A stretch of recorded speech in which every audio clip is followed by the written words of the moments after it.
Cette émission est produite grâce à Témisco. Située à Notre-Dame-du-Nord, cette entreprise se spécialise dans la fabrication et le développement de semi-remorques de tout genre. Au fil des années, Témisco a su se démarquer de la concurrence en devenant une référence nord-américaine de premier plan dans la conception spécialisée et innovatrice de semi-remorques. La force de Témisco a toujours été de savoir s'adapter à un marché en mouvement constant. Témisco a choisi de travailler directement avec ses clients et d'être à l'écoute de leurs besoins. Ces dernières réalisations, équipements pour le transport de tours et de pales d'éoliennes, des fardiers conçus pour une charge de 70 tonnes jusqu'à 100 tonnes, des remorques à courroie conçues pour le transport de minerais, pierres, sable, asphalte et autres. Témisco adresse ses remerciements les plus sincères à tous ses collaborateurs. Merci à tous nos employés, merci à tous nos clients, merci à tous nos fournisseurs. Merci à tous ceux et celles qui, de près ou de loin, ont participé au succès de Témisco. Témisco, à la mesure de vos besoins. Cette semaine, à InfoTémis, c'est la semaine témiscamienne de la santé mentale. Émilise Lessard-Terrien devient officiellement candidate pour Québec solidaire. Et le conteur Guillaume Beaulieu recherche des aînés exceptionnels. Bonjour et bienvenue à InfoTémis. C'est du 6 au 12 mai que se tient la semaine témiscamienne de la santé mentale sous le thème « Ce qui te rend différent te rend beau ». Afin de savoir tous les détails sur les activités de cette semaine, nous avons rencontré deux des membres du comité témiscamien, soit Jessie Fournier, intervenante à l'Entretoise de Témiscamingue, et Christine Meunier, intervenante communautaire en santé mentale au 6AT. Mesdames, si on regardait d'abord le thème de cette édition 2018 de la Semaine témiscamienne de la santé mentale, le thème, c'est « Ce qui te rend différent te rend beau ». Qu'est-ce qui vous a inspiré pour le choix de ce thème-là? Bien, à chaque année, quand on s'assied en comité, on essaye de voir ce qui s'est passé dans l'actualité, ce qui a attiré l'attention des gens, ce qu'on pourrait utiliser pour faire réfléchir différemment peut-être les gens au Témiscamingue ou leur amener une nouvelle vision. Donc, on s'assied en grand groupe, les partenaires, on fait une espèce de tempête d'idées, puis c'est de là, d'habitude, que naît le thème, là. Ouais. Okay. En fait, on a déjà exploité ce thème-là de la différence dans une autre année. Ça fait longtemps, hein, Jessie, oui, antérieure, parce que ça fait quand même plusieurs années qu'on est là, le comité. Et on l'avait exploité plus sous l'angle de la tolérance, de l'acceptation de la différence. Cette année, c'est différent. On veut vraiment amener ce thème-là en lien avec la richesse d'être différent, ce que ça fait d'être unique, se distinguer par notre différence. Donc, on lui donne vraiment une autre connotation. Donc, la différence qui peut rendre unique et beau, c'est un peu ça dont vous parlez. Oui. De quel type de différence on peut parler, par exemple? Bon, de tout ce qui nous distingue, dans le fond, du commun des mortels ou qu'on s'approprie vraiment à nous. Je te donne un exemple. Quelqu'un qui aurait du talent en musique. Donc, cette personne-là va chanter parfois pour les amis, va le faire peut-être lors de petits événements pour la famille. C'est sûr qu'il n'y a pas juste une personne qui sait bien chanter ou qui a ce talent-là, mais quand même, dans mon environnement, mettons, je suis celle qui le fait. Donc, ça me distingue des autres, ça fait ma spécificité à moi. Puis, cette personne-là va considérer ça comme une partie d'elle-même, va le mettre va se donner cette partie-là avec, va s'impliquer, va se définir par ça, va le faire éventuellement avec beaucoup de joie, beaucoup d'amour. Fait que forcément que ça la rend plus belle, forcément que ça la bonifie parce qu'elle exploite cette partie-là d'elle, la met de l'avant et ça fait ce qui fait qu'elle est différente, elle, avec cet atout-là, dans le fond. Donc, si je comprends bien, nos différences, ça peut être des facultés, des talents, des atouts qu'on possède et qu'on met de l'avant? Oui, ça peut être ça. C'est quelque chose qui nous distingue puis qui nous définit. Mais ça peut être aussi quelque chose qu'on n'a pas choisi. Par exemple, si on vient d'un autre pays, on va arriver avec un accent différent, une couleur de peau différente, une culture différente qui rend vraiment une richesse à la personne qu'on est. Donc, on est fier, ça nous définit et on est unique et beau. Et différent. Absolument différent. C'est donc d'arriver à voir la différence comme quelque chose de positif, comme une richesse, parce que on sait que la différence a été souvent et longtemps vue comme négatif. Oui. Puis ça fait pas si longtemps de ça, d'ailleurs, où on était plus dans une ère où on voulait que les gens soient uniformes. Donc, c'était soyons le plus pareil possible et ça, c'est ce qui va être le mieux. Maintenant, on dirait que la diversité explose dans notre société, puis aussi dans notre milieu témiscamien, parce qu'on fait partie du monde. Donc, on parle de diversité familiale, diversité culturelle, diversité sexuelle, diversité corporelle. Nomme-en, il y en a beaucoup. Donc, ça donne vraiment cette nouveauté-là de la diversité qui explose dans notre société. Ça donne vraiment l'opportunité d'être soi-même avec plus de confort puis plus de permission, on dirait. Donc, être soi-même, oui, puis peut-être aussi comme personne se sentir moins menacé puis moins dérangé par la différence des autres aussi, là. Donc, ça va dans les deux sens. C'est une belle manière de reconsidérer la différence, finalement. Et de quelle façon le comité de la semaine témiscamienne de la santé mentale va exploiter ce thème-là? Bien, en fait, on a quelques activités à déployer. La première, on va aller dans les 4 écoles secondaires à travers le Témiscamingue. Sur l'heure du dîner, rencontrer les élèves qui vont venir soit faire un selfie avec des Polaroids ou tout simplement écrire une note qui dit qu'est-ce qui les différencie, eux, et qui les rend beaux. Donc, ça va vraiment être une murale qui va être affichée dans les écoles pendant toute la semaine. Là, on espère que ça va mettre vraiment un emphase sur la différence de chacun puis l'acceptation, vraiment. Absolument. Ouais. Il y a d'autres activités aussi? Oui, d'autres activités dont on est très fiers aussi. Tu sais, on a une page Facebook. Ouais. On est moderne. Oui. Oui, oui. Donc, notre page Facebook est déjà là depuis quelques années et on a fait un concours sur notre page Facebook. On est content parce qu'on a réussi à aller chercher des prix vraiment super intéressants, notamment un passeport pour 4 personnes pour la fin de semaine du Festival Western. Wow. Tu seras là, sans doute. Hein? Aussi, on a deux billets pour un spectacle à l'automne à la salle d'Ottery à Témiscamingue et une semaine complète dans un chalet à la pourvoirie du camp de la Lucarne. À l'Aniel, oui. Fait que écoute, c'est des prix pas mal de fun. Donc, pour participer à ce concours-là, hein, je vais l'expliquer parce qu'il faut pouvoir y aller. On se rend sur notre page Facebook. C'est facile de s'y rendre. On y va avec santé mentale, Semaine de la santé mentale Témis. Ce sont les mots qui vont nous conduire là. C'est le titre de la page, en fait. Et sur cette page-là, on a le concours. Ce qu'on doit faire, aimer notre page, aimer et partager le concours. C'est tout ce que les gens ont à faire pour pouvoir avoir la chance de se mériter les prix. Bien entendu, sur notre page, on va donner de l'information, on va alimenter cette page-là pour le thème qu'on a, ce qui te rend différent te rend beau. On invite les gens à nous laisser des commentaires. On invite les gens aussi à nous dire, eux, en quoi ils sont différents, puis en quoi ça les rend fiers aussi. Mais comme je te dis, les conditions pour participer au concours sont tout à fait simples et accessibles. Et ce concours-là est mis en ligne depuis déjà lundi cette semaine et sera en ligne jusqu'au jeudi 10 mai à midi. Et la pige des gagnants du concours va être faite dans l'après-midi. Alors, elle va être accessible aussi pour les gens. Puis, on a très hâte de piger ça parce qu'on trouve que c'est vraiment des prix. Des très beaux prix. On est content. Et si tu me permets, quand on parlait des activités, je vais te laisser aller avec ça. OK, c'est beau. Bien, c'est parfait. Dans le fond, je voulais tout simplement rappeler la page Facebook Semaine de la santé mentale Témis.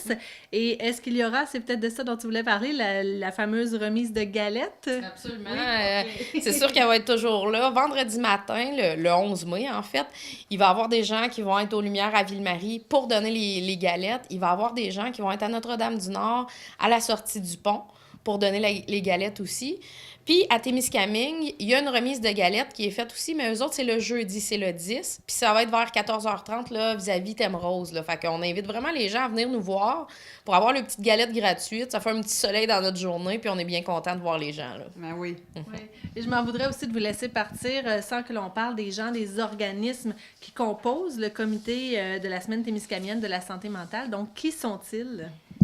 Et elle? Oui, écoute, nous autres, ça, on ne voudrait pas l'oublier parce qu'on trouve vraiment qu'on a un comité super dynamique, très créatif, très enthousiaste aussi. On est fiers de notre comité, puis j'aime bien aussi pouvoir les nommer parce qu'il y a plusieurs organismes qui le composent. Donc, je trouve que c'est une belle variété. On parlait de variété, de diversité et tout ça, donc ça y va aussi là. On a du Centre de prévention du suicide du Témiscamingue, Linda Cloître, qui est là. Du groupe Image, du Témiscamingue, on a David Rollin. Du Carrefour Jeunesse Emploi du Témiscamingue, on a Francis Brouillette, qui est travailleur de milieu. De la Commission scolaire du lac Témiscamingue, Manon Goulet. De Wolf Lake Témiscamingue First Nation, Jessie Baum, qui est une nouvelle arrivée. Et de l'Entretoise du Témiscamingue, Jessie Fournier, du Centre intégré de santé et de services sociaux de l'Abitibi-Témiscamingue, Pavillon Témiscamingue, donc à Témiscamingue, on a Mélanie Terrien. Et également du CISAT, du CLSC Ville-Marie, il y a moi, Christine Meunier. Mais là, vu qu'il y a des gens de Témiscamingue et aussi des Premières Nations, est-ce que ça veut dire que vous offrez des services en anglais aussi? Oui. Ça nous prenait les filles de Témis pour qu'on aille de l'avant vers ça. Ça faisait un petit bout de temps que ça mijotait, mais là, on est vraiment allé de l'avant. Le contenu est bilingue, anglais-français, cette année. Donc, il n'y a plus aucune raison pour que les gens ne participent pas à nos activités. Là. Tout le monde est vraiment les bienvenus à participer. Là. C'est accessible pour tous. Donc, semaine témiscamienne de la santé mentale. On rappelle les dates et à quel endroit on peut avoir de l'information là-dessus? Alors, la semaine est du 6 au 12 mai. La fin du concours, jeudi, le 10 mai. Pour les autres activités, ça va pendant toute la semaine aussi. Si vous avez besoin d'informations, des questions, des commentaires, vous pouvez me contacter, Christine Meunier, au Centre de santé et de services sociaux de l'Abitibi-Témiscamingue. Mes coordonnées sont, vous pouvez me rejoindre par téléphone, c'est la meilleure façon, je crois, 819-629-2420. Et mon poste est le 4225. Il y a aussi la page Facebook où on peut avoir aussi des détails. On espère là, qu'il y aura et des détails et des commentaires de la population. On aime ça être alimenté. Ça nous permet de s'ajuster, de s'adapter pour les prochaines années aussi. Merci Jessie, merci Christine. Un plaisir. Suite à l'assemblée d'investiture qui s'est tenue à Rouyn-Noranda, Émilise Lessard-Terrien est officiellement devenue la nouvelle candidate de Québec solidaire dans Rouyn-Noranda-Témiscamingue. Elle prend la relève de Guy Leclerc qui a porté les couleurs du parti lors des 3 dernières élections. Nous avons voulu avoir plus de détails sur cette soirée ainsi que sur la vision et l'implication de Mme Lessard-Terrien pour la prochaine campagne électorale. Émilise, vous avez officiellement été nommée candidate pour Québec solidaire lors d'un rassemblement du côté de Rouyn-Noranda. Comment ça s'est passé cette soirée-là?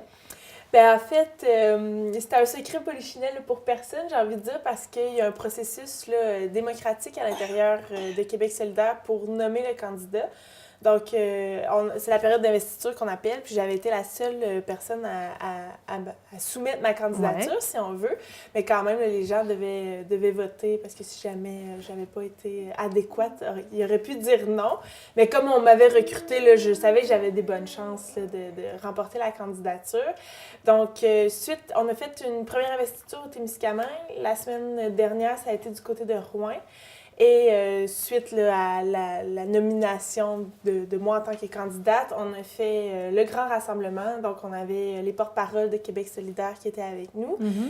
Gabrielle Nadeau-Dubois. Manon Massé n'a malheureusement pas pu être des nôtres, étant donné qu'elle Elle a eu un accident de ski, oui, c'est ça? Oui, c'est ça, quelques jours auparavant. Donc, c'est plutôt Catherine Dorion, la candidate d'Antachereau dans la région de Québec, là, qui l'a remplacée.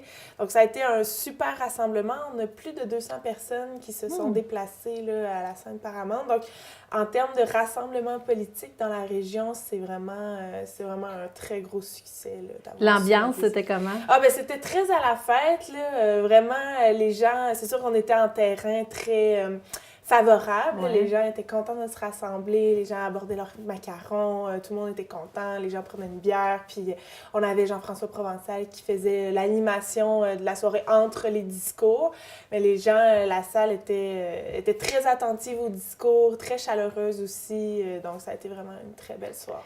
Sur plusieurs photos de cette soirée-là, on vous voit en compagnie de votre famille et je pense que le support de la famille, c'est quelque chose qui est essentiel quand on se lance en politique comme vous l'avez fait. Est-ce que votre famille est avec vous depuis le tout début de ce processus-là, quand vous avez commencé à penser à ça? Oui, absolument. Dans le fond, quand Guy Leclerc m'a appelée, c'est sûr que au départ, je dis pas que j'aurais jamais envisagé un avenir en politique provinciale, parce que là, je suis impliquée au niveau municipal, mais bon, quand on a 26 ans, qu'on a un tout jeune bébé, c'était pas nécessairement dans mes projets à court terme, mais en discutant avec ma famille, mon conjoint, c'est sûr que là, ça a nourri beaucoup ma réflexion, puis moi, j'avais besoin, en fait, ils font partie intégrale de la décision parce que, se rendre à Québec, c'est pas simple quand on habite à 700-800 km. C'est ça. Beaucoup de transport là, avec l'enfant, on a une petite fermette aussi qui va s'occuper du chien quand on va être parti. Tu sais, c'est un peu tout ça. C'est sûr qu'on l'envisage comme si j'allais être élue là, dès le départ pour voir est-ce qu'on est prêt à ça. Puis la famille a été très supportante. Donc c'est clair qu'ils sont avec moi là-dedans. Puis c'est très rassurant pour moi. Qu'est-ce qui vous a attiré vers Québec solidaire? Bien, Québec solidaire, ça fait à peu près depuis que j'ai l'âge de voter là, que je suis membre de Québec solidaire. En 2012, quand ils avaient fait la tournée, là, je me souviens qu'ils étaient venus au Témiscamingue. J'avais vu, c'était M. Kadir qui était porte-parole à l'époque. C'était dans le temps du mouvement du printemps érable aussi. Je me souviens, à ce moment-là, moi, j'avais une petite boutique, la boutique Scratch. On avait fait des chandails à l'effigie du printemps érable. On leur en avait remis. Puis, tu sais, j'avais été bien attirée à ce moment-là par cette mobilisation qu'il y avait à ce moment-là. Puis en 2014, je vivais à Montréal à l'époque pour les élections. Et là, j'étais dans la circonscription d'Amérique-Kadir, donc je me suis quand même beaucoup impliquée là, dans la campagne électorale, à faire des appels, à poser des affiches, à faire du porte-à-porte. Tu sais, genre, j'étais vraiment là, dans la bulle. Puis c'est sûr que dans la circonscription d'Amérique-Kadir, c'est d'autant plus intéressant parce que les gens l'apprécient beaucoup. Puis c'est vraiment une question au niveau des valeurs qui sont beaucoup orientées vers le bien commun, tout ce qui est environnement, tout ce qui est écologie, féminisme, les liens sociaux, tout ça, c'est fondamental au sein de Québec solidaire. Puis moi, c'est vraiment des valeurs que je porte, donc ça allait de soi là, pour moi de m'impliquer avec. Le co-porte-parole de Québec solidaire, Gabriel Nadeau-Dubois, a dit qu'il y avait 4 événements du même genre que celui de Rouyn-Noranda. Un à Québec, un à Montréal, un à Sherbrooke et un à Rouyn-Noranda. Et que ça avait été choisi, ces lieux-là, parce que Québec solidaire espère des gains dans ces endroits-là, dans ces lieux-là. Est-ce que vous en pensez quoi, en fait? Est-ce que Québec solidaire peut avoir un gain ici à Rouyn-Noranda-Témiscamingue? Bien oui, on parle d'une circonscription qui est très gagnante. Il faut savoir que dans la circonscription Rouyn-Noranda-Témiscamingue, on est la 6e circonscription au Québec à avoir le plus de membres. OK. Et là, on sent aussi un bouillonnement là, qui s'installe. Surtout, je le sens évidemment plus du côté du Témiscamingue parce que c'est là que j'habite, puis que je vais à l'épicerie, puis les gens m'interpellent déjà. Donc, effectivement, c'est vraiment une circonscription sur laquelle les projecteurs vont être braqués durant la campagne. Il va y avoir des budgets en conséquence. Les porte-paroles vont se déplacer à quelques occasions dans la région. Donc, moi, je trouve ça très excitant. Puis, c'est bien parce que Québec solidaire, en ce moment, est très à connotation montréalaise. Et là, de faire sortir Québec solidaire de l'île de Montréal, de dire parce que c'est un parti qui est pro-région aussi, qui est pour la décentralisation. Donc, de faire des gains à l'extérieur des centres très urbains, là, c'est réaliste, puis c'est très envisageable, puis il faut que ça se passe. Vous prenez la relève de Guy Leclerc, vous en avez jasé un petit peu tantôt. Lui, il avait été candidat lors des 3 dernières élections. Est-ce que vous pensez que c'est des gros souliers à chausser? Comment vous vivez ça? Oui, absolument, c'est de très grands souliers à chausser. Il porte du 13 en plus, Guy. En plus? Mais oui, effectivement, puis Guy était très, très connu du côté de Rouyn-Noranda, donc c'est sûr que ça a contribué là, au rayonnement actuel de Québec solidaire, surtout du côté de Rouyn-Noranda. Maintenant, il continue d'être très impliqué avec sa conjointe, Nicole, qui va être probablement très impliqués au niveau de la campagne. OK. Et c'est des gens formidables qui sont vraiment impliqués puis qui portent le mouvement de Québec solidaire depuis des années là, dans la région. Puis Guy, il m'a promis qu'il serait mon ombre pendant la campagne. OK. Donc, vous allez avoir son support. Oui, OK. Définitivement. Puis bon, Guy a une Tesla, donc on va faire une tournée, une campagne zéro émission, zéro gaz à effet de serre, si on peut dire, là, zéro émission. Ça va être mon chauffeur, donc c'est sûr qu'il va pouvoir m'aider parce que c'est quand même gros, là. Tu sais, il va y avoir des débats, il va y avoir... Puis, tu sais, c'est sûr que moi, je suis plus jeune, là. On a les candidats libéraux, libéral et du Parti québécois, c'est des hommes, tu sais, qui approchent la soixantaine. Donc, c'est sûr qu'ils ont le bagage, oui, ils ont un bagage l'expérience, plus important que le mien. Donc, c'est ça. Puis, c'est beaucoup de connaissances parce que la circonscription, elle est très grande et on couvre autant le côté rural que le côté urbain. On touche à l'agriculture, à la foresterie, aux mines, tout ce qui est logement, tout ce qui est place en garderie, tout ce qui est les enjeux plus nationaux aussi au niveau de la santé, au niveau de l'éducation.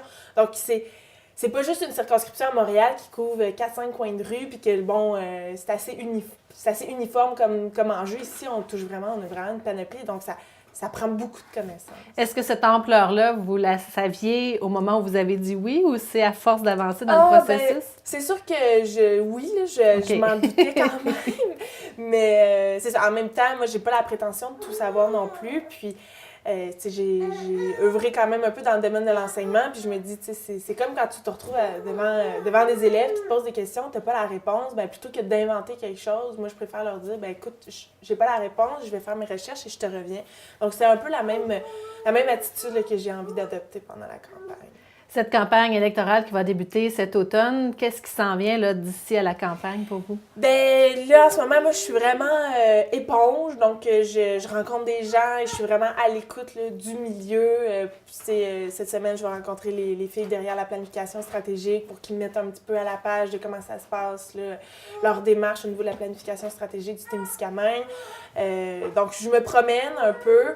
Puis c'est sûr qu'en étant en congé de maternité, ben, j'ai le temps là, de faire des lectures, de m'informer davantage et de faire quelques rencontres ici et là. Donc, on est un peu quand même déjà en pré-campagne. C'est ça. Est-ce que vous allez avoir des vacances cet été aussi? Ah, ben c'est clair que je me garde des plages horaires, là. Puis, même à la maison, on avait des projets plus au niveau agricole, donc ça nous prend du temps. On a un très grand jardin, donc... puis en même temps, il y a des choses que j'avais envie de faire dans mon congé de maternité avec ma petite fille, là. Fait que c'est sûr qu'on va essayer de bien doser le tout pour être prêt à l'automne, parce qu'à l'automne, ça va être très intense. Ben, on vous souhaite une bonne préparation et on se reparle sûrement lors de la campagne électorale. Merci beaucoup. Le conteur Guillaume Beaulieu est à la recherche d'aînés qui sont exceptionnels par leurs faits et gestes du passé ou qui auraient vécu des événements d'exception en Abitibi-Témiscamingue. Une banque de noms est en création pour faire une grande tournée de rencontres de plus de 170 personnes âgées de 65 ans et plus de partout en Abitibi-Témiscamingue. Le conteur ira les voir directement et gratuitement d'ici la fin de 2018 pour les faire parler durant quelques heures, les enregistrer et créer une série de contes et légendes à partir de ce qu'ils ont vécu et de ce qu'ils ont fait au cours de leur vie qui méritent mention. Nous avons rencontré Guillaume Beaulieu afin d'en savoir plus sur le sujet. Guillaume, vous êtes à la recherche d'aînés exceptionnels. J'aimerais d'abord savoir qu'est-ce que vous voulez dire par exceptionnel? Parce que les aînés en soi sont tous exceptionnels. Qu'est-ce que vous recherchez particulièrement? En fait, on cherche par aînés d'exception des gens qui vont avoir soit dit quelque chose d'exceptionnel quelque part dans leur vie qui aura eu un impact, soit qui auront fait quelque chose jugé comme exceptionnel, ou encore qui auront vécu des situations exceptionnelles, surtout aux yeux des plus jeunes. Parce que le but de ça, c'est oui, de faire un livre par après avec les contes et légendes que je vais amasser, créer avec la matière première, avec les entrevues que je vais faire avec eux, mais aussi un spectacle qui va tourner dans les écoles primaires. Okay. Et aussi dans les bibliothèques, donc pour adultes aussi, mais adultes, c'est peut-être leurs parents. Donc, quand quelqu'un de 80 raconte quelque chose qui serait surprenant d'entendre aujourd'hui, même si la personne n'a pas révolutionné son époque nécessairement, mais nous fait savoir quelque chose qui est vraiment captivant à savoir pour des plus jeunes générations, c'est intéressant dans ce cas-ci. Et donc, ça va permettre un peu de changer le regard des jeunes envers les aînés qui passent sur le coin de rue, à dire c'est des gens envers qui je devrais aller voir parce que on va en apprendre des affaires extraordinaires et ces gens-là ont vécu des choses qui méritent mention et qui ont peut-être justement fait des choses qui font en sorte qu'on peut avoir la qualité de vie qu'on a aujourd'hui parce qu'eux autres ont agi. Et donc, ce n'est pas des gens en attente de mourir, qui n'ont plus de projet, puis qui sont plates, puis qui regardent à terre, mais c'est des gens pour qui on devait... En fait, c'est des mines d'or. C'est ça. Oui. Parce que quand on entend parler que quelqu'un cherche des aînés, il y a toujours les mêmes noms qui nous reviennent, des personnes qui ont été beaucoup impliquées. Là, on va aller un petit peu plus creux que ça. On va aller chercher vraiment d'autres personnes. Dans le projet, on avait ciblé à peu près d'en voir 170 sur l'ensemble de l'Abitibi-Témiscamingue. Ce qui fait que si on avait juste nommé 20 ou 30, on aurait probablement vu les personnes qui ont sorti le plus souvent, qui ont gagné plein de prix, tout ça. Mais en allant plus large, ça permet de voir et l'un et l'autre. Donc, hommes, femmes, des gens qui ont fait des métiers courants, des métiers rares, un député. Donc, tout ça peut être mélangé ensemble. Et bien évidemment, l'inspiration que je vais avoir va être à regarder de proche. Quand je fais une entrevue, est-ce que ça inspire vraiment une histoire qui pourrait être un conte court, un conte long? Est-ce que ça pourrait se joindre dans une histoire d'un village voisin pour lequel c'était quelque chose de semblable, puis on joint les deux éléments ensemble? Mais de toute façon, je ne verrai pas quelqu'un sans qu'il y ait une mention quelque part dans le livre qui va en sortir sur qui était cette personne-là, puis qu'est-ce qu'il y a un peu d'exceptionnel à en ressortir. Mais parfois, ça va donner évidemment un conte ou une légende. Est-ce que c'est des anecdotes qu'on recherche particulièrement? Souvent, les bons contes commencent par des anecdotes. OK. Donc, c'est vrai que des fois, une bonne anecdote qui a un début, un milieu puis une fin, des fois, ça se situe dans une époque. On sait de qui on parle, à quel endroit précisément. Et donc, déjà, on a quelque chose sur lequel se référer. Et des fois, il suffit de rajouter un peu puis de romancer autour ou d'ajouter un peu de dialogue ou quelque chose d'un peu fantastique. Et on se retrouve avec parfois une légende intéressante. Si on pense à Fred Pellerin, on connaît le village, là, puis il y a quelques anecdotes que les vieux lui ont racontées. Ça a viré à la légende, mais c'est parti d'une discussion qu'il a eue avec des aînés. C'est aussi parfois ce que je fais. Je ne suis pas exactement dans son style, mais quand même cousin de style, comme je mentionne souvent. Alors, donc, parfois les anecdotes vont être intéressantes, mais parfois c'est l'ensemble de la vie de quelqu'un qui, peut-être justement par la persistance dans le temps, sur 40 ans, avec patience, est parvenu, par exemple, dans le réseau de la santé, à faire quelque chose de spécial. Puis sur la quantité, finalement, quand on prend un recul, puis on se dit, si je vous écoute bien, ça fait 3 heures qu'on parle ensemble, ça, puis ça, puis ça, c'est exceptionnel. Alors, c'est peut-être pas une anecdote, mais des fois, l'ensemble de la vie de quelqu'un va pouvoir donner une histoire captivante. Donc, résumez-nous un peu. Vous allez rencontrer ces personnes âgées, plus de 170 personnes âgées. Quel va être le processus? Vous les rencontrez une journée, un après-midi, et qu'est-ce qui s'en vient par la suite? Je leur lâche un coup de fil. S'ils sont volontaires et tout ça, on se fixe rendez-vous. Je les vois une demi-journée par personne. Remarquez, s'il y a plusieurs personnes ensemble, on peut peut-être prendre la journée complète, là. Donc, moi, j'enregistre. Et par la suite, à chaud, là, je vais vraiment, comme tant qu'à être là, vraiment dans le contexte, je vais essayer de penser à quelque chose que ça m'inspire comme histoire à raconter dans ce qui m'a été dit là. Puis, en fait, aussi quelques éléments informatifs où je vais essayer d'extraire de ça quelques éléments. Alors, une fois que ça c'est fait, je passe à quelqu'un d'autre. Et donc, comme ça, je peux en voir jusqu'à 2 personnes par, 2 entrevues, en fait, par journée, donc par demi-journée. Je boucle les semaines comme ça et ainsi de suite pendant 8 mois. Okay. Donc, au sortir de ces 8 mois-là, il devrait y avoir donc plusieurs histoires écrites. Je vais retravailler ça pour en faire un livre qui va être distribué, dans le fond, par la suite, là, quelques mois plus tard.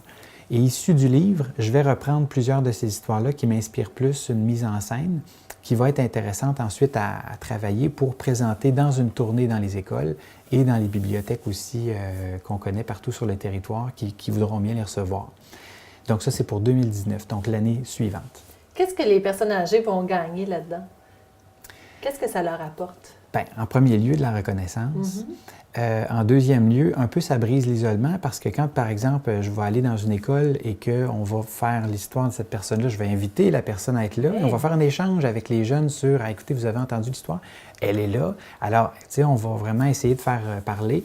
Alors, ça brise l'isolement, ça brise les préjugés aussi, quelques tabous en lien avec les aînés, discussions sur l'époque. Ça va sans doute faire revivre, en fait, certains bons souvenirs des aînés et peut-être même quelques-uns, j'espère, vont avoir le goût par la suite de refouiller dans leur tête d'autres choses, puis d'être dans leur milieu encore plus sollicités, actifs pour pouvoir justement raconter d'autres choses sur l'époque. Donc, allumer cette conversation-là intergénérationnelle. Qu'est-ce que ça va leur apporter? L'estime de soi aussi. Ben oui, et c'est vrai que... En voyant le positif de leur vie, finalement. Et il y a des gens pour qui c'est peut-être pas nécessairement évident, justement en se disant, bon, moi, ça fait un bout de temps que je suis retraité, puis je ne reçois plus grand visite, puis bon, c'est moins valorisant. Quand il y a ça qui arrive, bien là, si les gens croisent puis disent, bon, hey, je sais, telle histoire, puis vous avez, hey, c'est incroyable, puis tout, c'est le fun. C'est vrai que sur l'estime, c'est intéressant. Et ultimement, quand on parle de maltraitance aussi, il y a, on ne peut pas être ami avec quelqu'un et le maltraiter. Enfin, ça peut, mais c'est en rare cas. Quand on connaît mieux quelqu'un, il y a de fortes chances qu'on s'en occupe mieux. Donc, il y a un peu cet impact-là aussi pour certains aînés pourraient vivre une situation qui change dans leur vie aussi à cet égard-là. Où est-ce que c'est parti, Guillaume, cette histoire-là, ce beau projet-là? Au départ, là, je dirais que le tout début, c'est que quand je me suis relancé à faire du compte à temps plein, je voulais aller chercher davantage en profondeur pour aller faire des bilans de vie. On en a parlé déjà. Donc, les familles qui m'interpellent, et là, je fais des entrevues sur plusieurs, voire une dizaine d'heures avec des aînés. Et là, on monte un livre biographique, des pistes audio, etc., des extraits que la personne a mentionnés. Mais j'ai fait savoir ça. Et donc, la table de concertation des aînés d'Abitibi-Témiscamingue qui a dit, bien, OK, là, si vous êtes en train de travailler quelque chose, vous voulez interviewer les aînés de partout sur le territoire, c'est aussi notre champ d'action. Est-ce qu'on pourrait s'asseoir ensemble pour monter un projet qui pourrait toucher un peu ça? Alors, on a monté le projet. 6 mois plus tard, on a reçu la réponse qui est positive. Alors, ça me permet de tourner. La subvention couvre tout, donc y compris les spectacles et tout ça, mes déplacements et tout ça. Donc, les familles n'ont rien à payer dans ce cas-là. Par contre, si les gens, par exemple, je passe 3 heures, puis la famille se dit « Hey, c'est le fun, mais on aimerait peut-être ajouter des photos, puis vraiment faire un projet plus étendu avec toi », bien, à la fin du projet, je pourrais revenir avec cette famille-là, puis on pourra peut-être creuser plus, mais à tout le moins, ça va permettre au moins de faire une base. Fait que la genèse du projet, c'est celle-là. Donc, on ne sait pas quand on se lance. Vous savez, comme travailleur autonome, des fois, on lance, puis on se dit, bien, j'espère que le téléphone va sonner. Puis, alors là, bien, on se lance sur quelques pistes, puis par contact, bouche à oreille, le transfert s'est fait par Internet aussi. Et finalement, je me retrouve avec un agenda qui est très chargé. C'est déjà commencé, finalement, ce projet-là. Les gens ont appelé, se sont inscrits. Vous avez déjà commencé les entrevues? Les entrevues n'ont pas commencé encore. Okay. Par contre, en fait, il y a déjà une liste qui commence à se monter. Je disais 170, je n'avais pas tant l'espoir que j'allais avoir comme 200 noms, mais quand même, je dépasse la centaine actuellement. En 2 semaines seulement, je dirais que j'ai fait 5 jours à temps plein à ne faire que répondre à des demandes de gens puis qui m'ont envoyé des numéros de téléphone, puis qu'est-ce qu'il y a qu'on pourrait savoir de telle personne. Alors, c'est une heureuse nouvelle. D'autant plus qu'il y a 10 ans, quand j'avais fait ma première tournée pour mon coffret de contes et légendes, j'avais aussi lancé un appel à tous et j'avais eu 20-25 noms. Alors déjà, dire que les temps changent. Et votre nom est plus connu aussi, par exemple. Bien, il y a peut-être ça aussi, là. C'est ça. Donc, sachant un peu comment je travaille, je dis « Ah, ouais, Guillaume, ça risque d'être intéressant », mais quand même, je pense que les gens pensent un peu plus souvent à leurs aînés ou aux aînés de leur entourage ou des gens avec qui ils ont travaillé, c'est des gens qui ont été des piliers. Je pense qu'il y a aussi cet effet-là. Et le Témiscamingue, ça reste, là, il faut le dire, le territoire le plus attaché à son histoire de la région. Le plus de noms en quantité que j'ai là, sur les 5 territoires de MRC de l'Abitibi-Témiscamingue, c'est le Témiscamingue. Bon, oui, j'ai habité au Témiscamingue, j'ai agi, j'ai travaillé au Témiscamingue, mais je pense que les gens, ils vont vraiment là, ardemment, avec vraiment beaucoup d'intérêt, me détaille ça en long pas en large, là, la personne que je devrais aller voir quasiment comme si c'était une candidature qu'ils soumettent. Alors, ça reste important et donc, c'est de bon augure aussi pour la suite des choses pour le Témiscamingue. Évidemment, plus j'ai de noms là, ça risque de se retrouver donc, dans le livre et dans le spectacle. Donc, il risque d'avoir une touche témiscamienne assez forte dans le spectacle. Donc, il reste encore de la place. On peut encore proposer des personnes aînées exceptionnelles. Comment on fait pour vous proposer des noms? Ou encore, si on est une personne aînée et qu'on veut participer à votre projet? Oui, et ça, c'est aussi possible. Il y en a quelques-uns qui ont dit, écoutez, je ne sais pas si quelqu'un m'a référé, mais moi, j'en aurais peut-être à vous raconter sur telles affaires. Puis tu choisiras, Guillaume, qu'est-ce qu'il y a là-dedans. Puis c'est bien correct. Alors, mon numéro de téléphone, qui est le 819-763-0512, mon cellulaire. Il y a aussi mon courriel, donc guillaumeconteur@hotmail.com. Mais si vous tapez sur Google Guillaume Beaulieu Conteur, vous allez tomber sur mon site web. Et donc, mes coordonnées sont là. Et sinon, sur Facebook, Guillaume Beaulieu, il y a ma page professionnelle qui est là. Vous allez me trouver facilement. Donc, il y a plusieurs manières de réussir à me trouver. Est-ce qu'il y a une date limite pour les inscriptions? En fait, la tournée dure 8 mois et je vous dirais, je risque d'y aller avec les noms que j'ai, là, puis de fermer ça un peu plus vers rendu à la moitié peut-être. Okay. Donc, je vous dirais vers fin septembre, début octobre, ça serait peut-être un peu la limite parce que de toute façon, quand je vais aller voir des gens, je vais sans doute me faire référer vers d'autres gens aussi par ceux-là. Donc là, si je veux pas me ramasser, parce qu'on pourrait là, faire 300-400, mais à un moment donné, il va falloir qu'il y ait une fin. Ouais. Bien, Guillaume Beaulieu, merci beaucoup. On vous souhaite bonne chance dans ce beau projet. On espère que vous reviendrez nous en parler un peu plus tard. Ça me fait un grand plaisir. Dans le cadre de son Assemblée générale annuelle, la Conférence des préfets de l'Abitibi-Témiscamingue, CPAT, a désigné Mme Claire Bolduc, préfète de la MRC de Témiscamingue, à titre de présidente de l'organisme.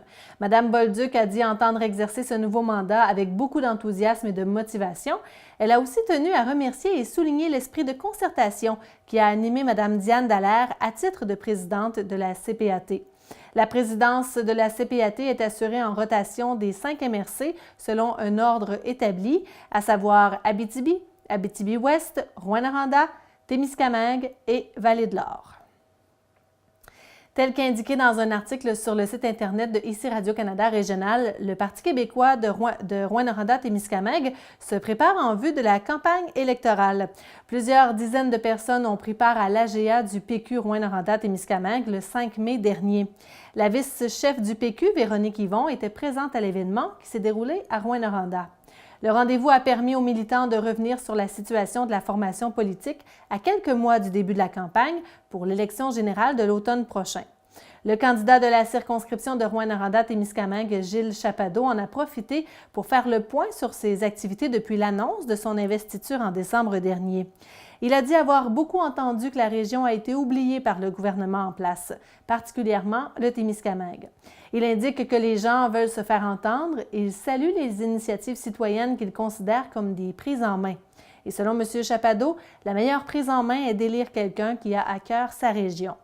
Gilles Chapado affirme que son parti va dévoiler prochainement sa plateforme électorale nationale en vue de l'élection provinciale.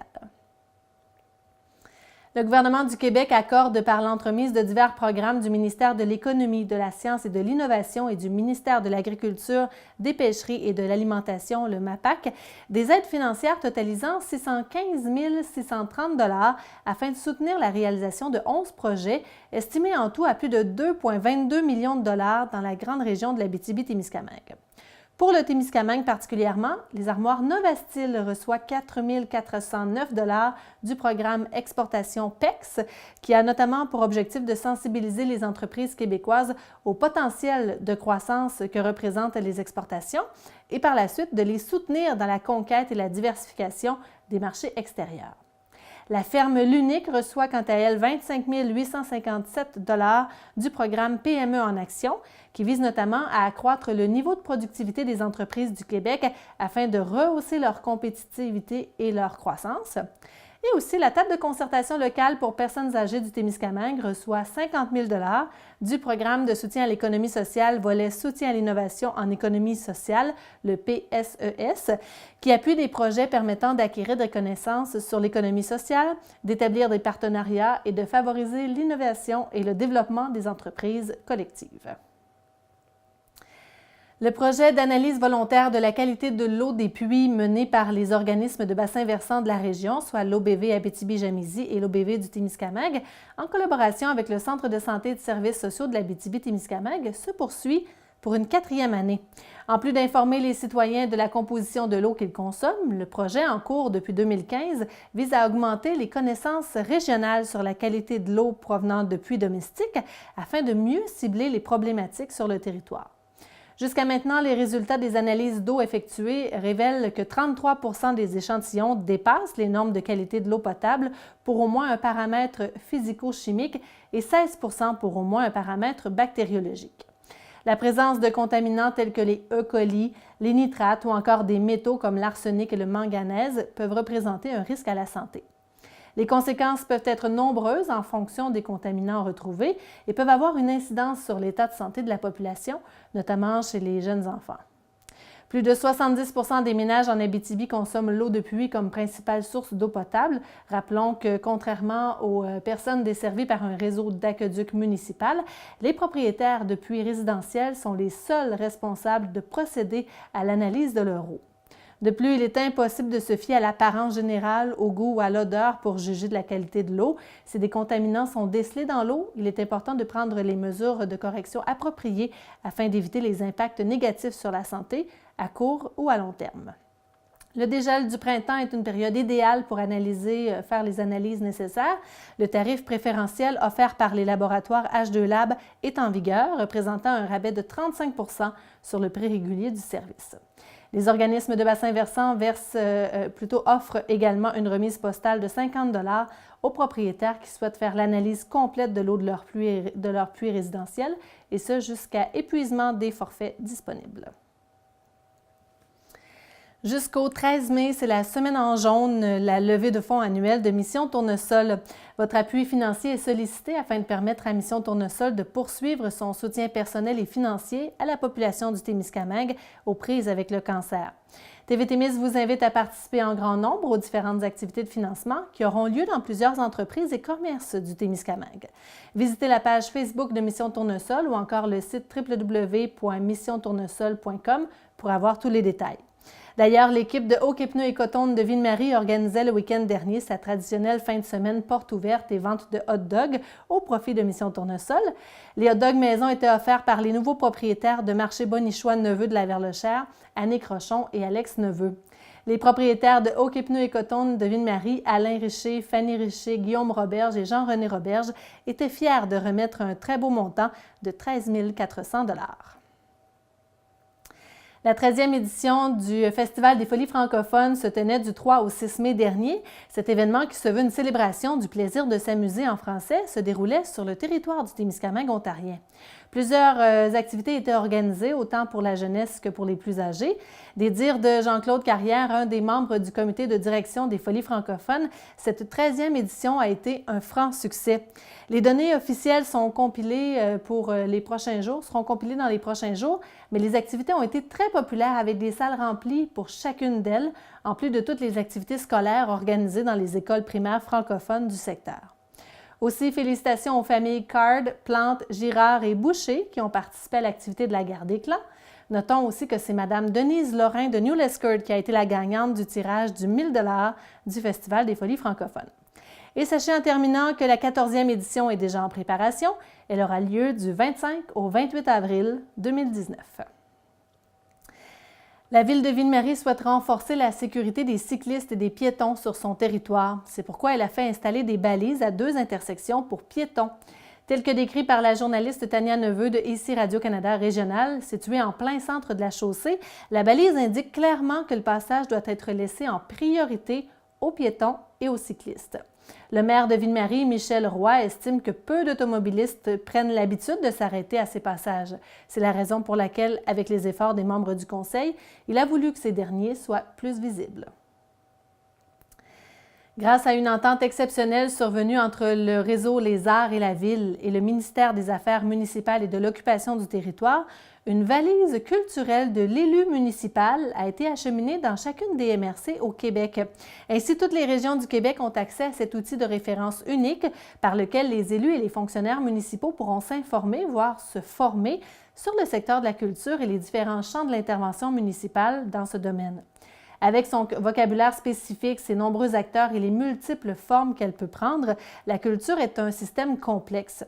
Pour l'élu qui souhaite en apprendre davantage, il est parfois difficile de s'y retrouver.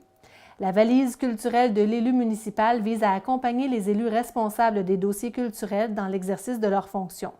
Ainsi, pour connaître et comprendre le système culturel québécois, le rôle des municipalités en matière de culture, les outils d'orientation, de planification et d'intervention dont celles-ci disposent, les sources de financement, mais aussi pour en savoir davantage sur la médiation culturelle, la nouvelle loi sur le patrimoine culturel, l'agenda 21 de la culture ou encore la protection et la mise en valeur des paysages, la valise culturelle de l'élu municipal s'avère un outil indispensable. Pour consulter cet outil, vous n'avez qu'à contacter Véronique Beaulé à la MRCT. Le vernissage d'une nouvelle exposition à la Galerie Notre-Dame de Lorrainville s'est tenu le 5 mai dernier.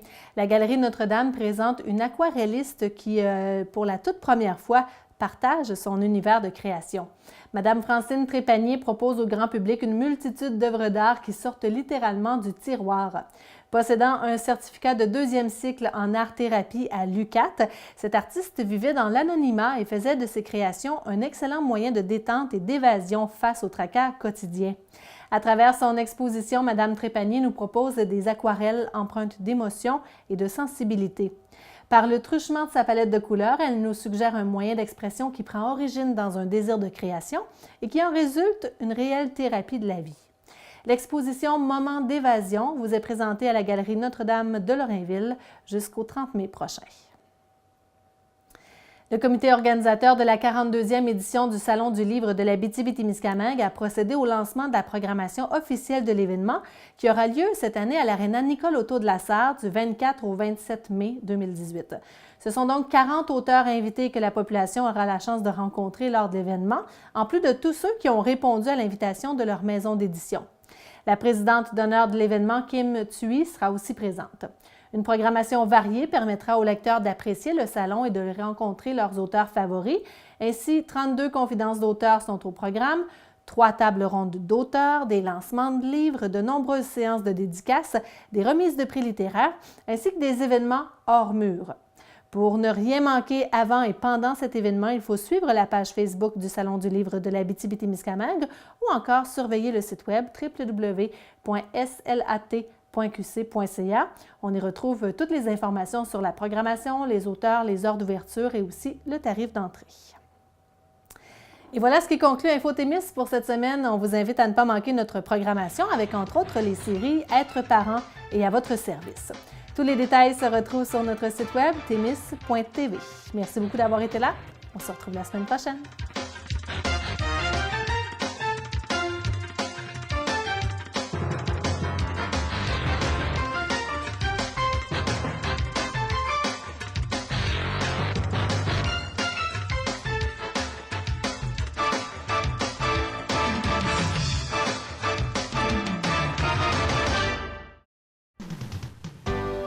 Cette émission est produite grâce à Témisco.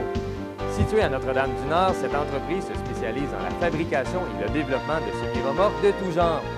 Au fil des années, Témisco a su se démarquer de la concurrence en devenant une référence nord-américaine de premier plan dans la conception spécialisée et innovatrice de semi-remorques. La force de Témisco a toujours été de savoir s'adapter à un marché en mouvement constant. Témisco a choisi de travailler directement avec ses clients et d'être à l'écoute de leurs besoins.